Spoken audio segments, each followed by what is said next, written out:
Welcome to the DMF. I'm Justin Younts. This is part 8. When Bob did the second episode that I was on board for, uh, uh, You Murderer. I wanted to talk about that. Yeah, that was the end of season 5, I think, season 6. And You brought in the Humphrey Bogart idea. we went up to Bob's house outside of Santa Barbara for lunch, and Bob said, after we had lunch, he said, all right, all I know is I want to do a completely subjective camera show from the point of view of a dead guy. Okay, that's what I want to do. That was how the conversation started. He said, oh, and I want the dead guy to be played by Humphrey Bogart. All right, guys, how are we going to do this? And so Gil and I set about figuring out how we're going to do this. Now, the trick was he was still playing with Forrest Gump and some stuff in there, and so he was experimenting. We were the lab. You got the little for experimentation. We were going to have about, at the end, there were 18 little snippets of Bogart where he was talking. So we had to figure out ways to get in and get out that were logical to the story.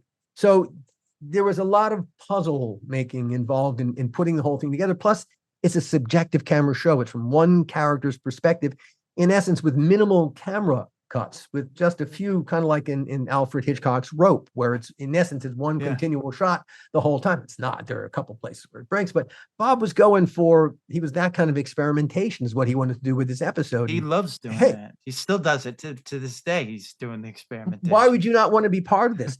On the first, a typical example of how Bob works, the challenge to the creatives. In the movie Castaway, in every single movie, there are 2 or 3 scenes that, if you know anything about filmmaking, you look at it and your first thought is, that's impossible. How did you get that shot? It's impossible. I know it's impossible. What did you do to get that shot?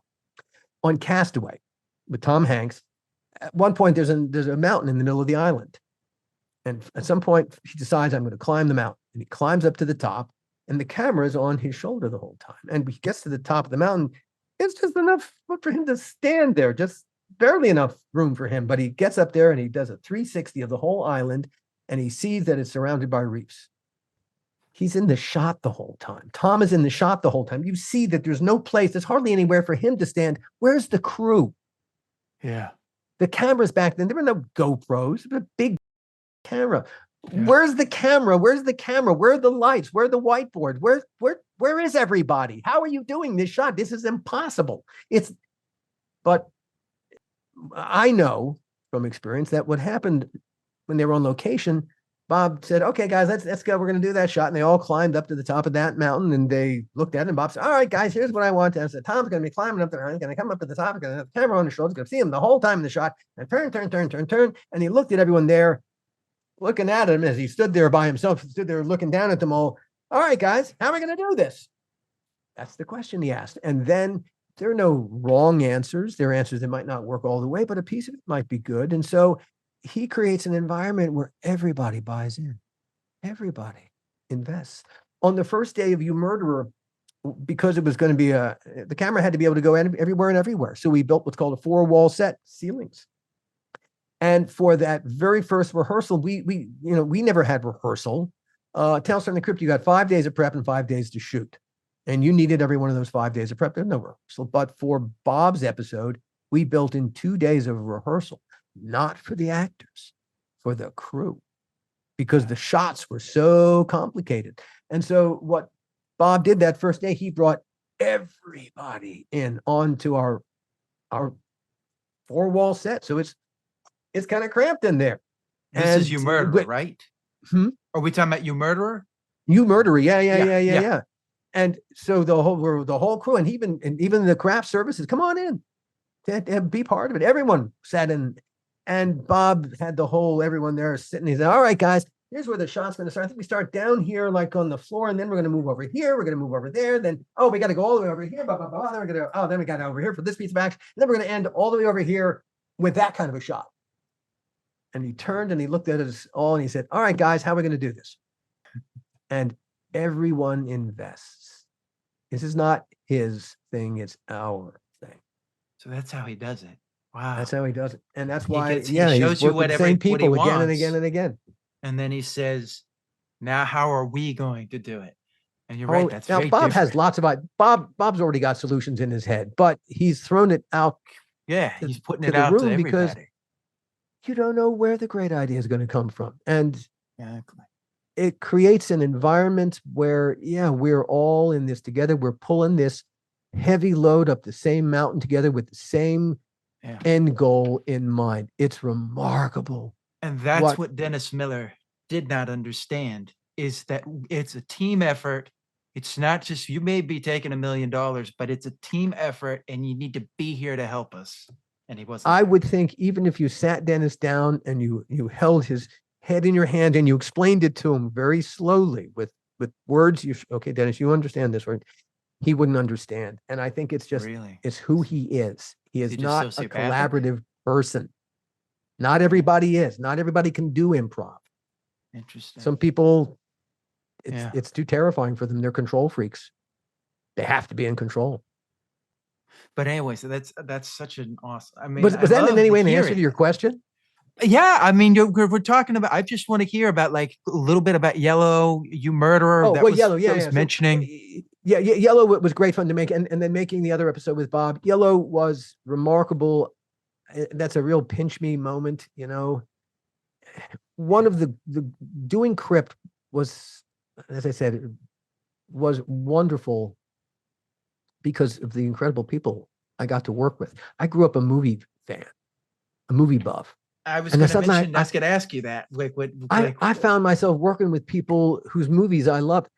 My first season, hey, I was a huge fan of Clockwork Orange. same here.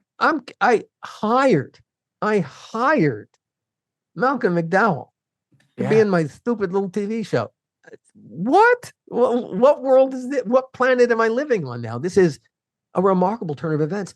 And you Working got with Aubrey for Bordello and Aubrey, Blood. yeah. And it's funny, Aubrey and I, Boy. we actually met. We had a mutual friend who died, and we attended their funeral. Mm. And when I said to Aubrey who I was and what I did, he had already appeared in an episode, but we became good friends and we had lunch all the time. And then when we were going to do Bordello, there was a perfect part for Aubrey, and at least there was someone to have dinner with occasionally.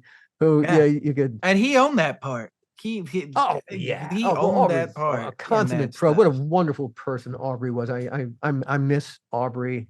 Yeah, that's a shame. But I got to work with Aubrey. Hey, I got to work with Donald O'Connor. Yeah, you know, singing in the rain, make them laugh. Yeah, I sitting on a set with Donald O'Connor, listen to Donald O'Connor tell you stories about the good old days. Pinch me. I'll give you another moment that was wow. And this was on You Murderer. We cast John Lithgow, and Isabella Rossellini. And Isabella decided she wanted to play the part like her mom, like Ingrid Bergman in Casablanca.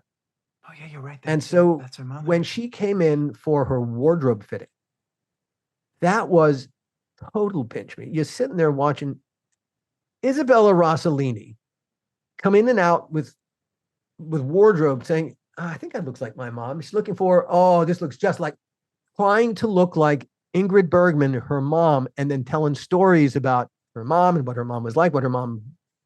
Yeah.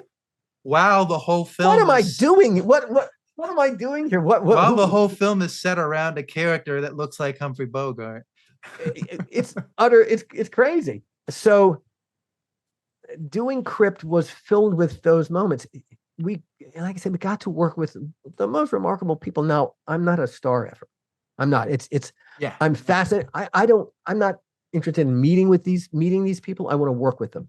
Exactly. I want to be creative with them. That to me that's what I'm after. Meeting is okay, but getting to be creative with these people, that's what I'm after. Kirk Douglas, Dan Aykroyd, lots of the big names, John Frankenheimer, even Bob and all the people I worked for. Frank Darabont, you worked with him, The name that the one person we hired that was like, oh wow, I'm in awe. Buck Henry. Buck From Henry. Buck Henry was a writer. He yeah. wrote, but he was an actor. He acted in a lot of things, but he wrote The Graduate. He wrote the screenplay for The Graduate. He wrote the screenplay for Catch-22. He wrote lots and lots of great screenplays. He originally also co-wrote Get Smart when that was on TV when I was a kid. On Saturday Night Live, the original 5 years of Saturday Night Live, he was the most popular guest host. He was amazing. Buck Henry, just to me, because he wrote The Graduate, that was the person who I was. Yeah. And I didn't write the episode, but I wrote part of the episode. We wrote a song he plays the MC at a beauty show for morticians. Okay. And he sings a song. And so I wrote the lyrics to the song. One of the proudest things I ever did at Crip was I put words into Buck Henry's mouth. Wow. I put words in Buck Henry's mouth. That to me was something that I don't know, inside my head was, look what you just did. Look what you just did. Yeah, that was exciting to me. That it's goofy. What about Whirlpool with Richard Lewis? What was that? What was that one like? It's funny. Whirlpool started as a challenge to myself. I wanted to see if I could write a script within 24 hours, and I did. I wrote the entire script within 24 hours with really minor revisions thereafter. Now, it kind of had a feeling of like Rashomon, where you're like kind of seeing yeah. ideas, Now, it was written. It's period. It's 1950s. Yeah. It wasn't written when Mick cast it, and Mick is notorious for doing fun, funky, outside the box casting. Nobody asked me, the writer and the producer, about the casting. I think Mick went to Gil and said, I got this great idea for the casting. And Gil said, okay, let's do it. They never asked me. And so when they dropped the bomb on my head, we got Rita Rudner to play the lead, the look on my face was, what? It didn't make any sense to me. There's nowhere in the script. Okay. If she plays the editor, you could get away with it without explaining it. But as the comic book writer, in that period, tell me how many women were writing comic books. Yeah. Like, not very many. If you don't explain it, you're taking place in a universe that nobody recognizes. It's nonsensical. In my mind, you have to explain that, or it's taking place in a bull universe. Yeah. And so I thought it was a terrible casting choice. And I was really angry that no one asked me, because I would have explained to them why it's a cool thought. Don't do it. Yeah. Now, I'm a Rita Rudner fan. My dad was a huge Rita Rudner fan. And so, but the casting had been made. She'd already accepted the part. They put it out and she said yes. And Mick saw the look. He saw that I was really unhappy. And that's why he said, look, why don't you play the part of Iggy? And so he cast me as kind of it was kind of the makeup sense. It's kind of the makeup for having cast the part without asking me first. And I was really unhappy with the casting. So I had a good time doing Iggy.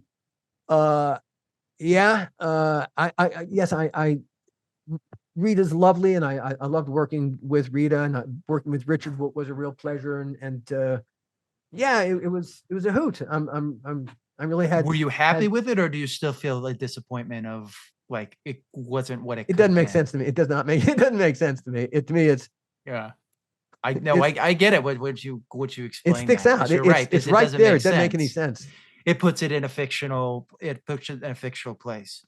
It's even in the Crip universe, the universe still has to make. It has to be an approximation of ours. It still has to make sense relative to our universe. It's got to be at least. And that's probably what they thought. It's like it's Crypt universe, so we can do whatever you want. But you were like, I need it. But it's not true. There are rules. There are rules, and you have to follow the rules that you established. You can't break your own franchise's rules. And in my mind, that broke the rule. Did you guys create like a Bible of that as you went along? No, it was holy cow! Making this up as we go along. Please like, share, and subscribe. Thank you.